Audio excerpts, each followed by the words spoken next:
सोलापुरात पाऊस जोर धरत असतानाच अनेक भागात समस्या निर्माण होत आहेत। नीलमनगर शिवगंगा चौक भाग 3 येथे कालच्या पावसामुळे ड्रेनेज ओव्हरफ्लो होऊन नागरिकांच्या घरासमोर नाल्याचं स्वरूप प्राप्त झालंय।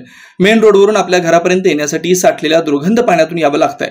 विशेष म्हणजे आजूबाजूच्या 5 बोळात पक्के रस्ते तयार आहेत आणि त्या बोळात ड्रेनेज लाईनचं काम बेजबाबदारपणे चालू आहे व रस्ता सुद्धा झालेला नाही। यामुळे या बोळात नाल्याचं स्वरूप झालंय। येथील नागरिकांना घरासमोर दुर्गंध व डासांचा सामना करावा लागतोय। तरी येथील नागरिकांचं प्रशासनाला विनंती आहे की नागरिकांच्या जीवावर उदार होण्यापेक्षा प्रशासनाने याची दखल घेऊन समस्यांचं निवारण करावं।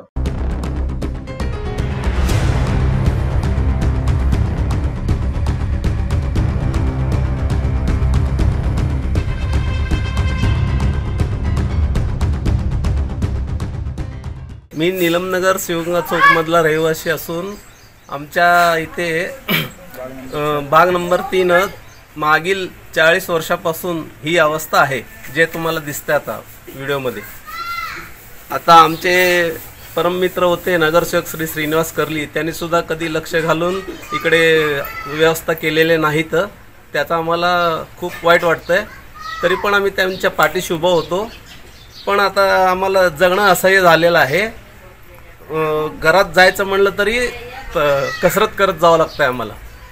मग याची काहीतरी दखल घेऊन तुम्ही सुधारणा करावे अशी आमची इच्छा आहे। ह्याच्या चिखलामुळं आमच्या लेकरांना आम्हाला खूप त्रास होत आहे। घरात मच्छरांचा प्रादुर्भाव झालेला आहे।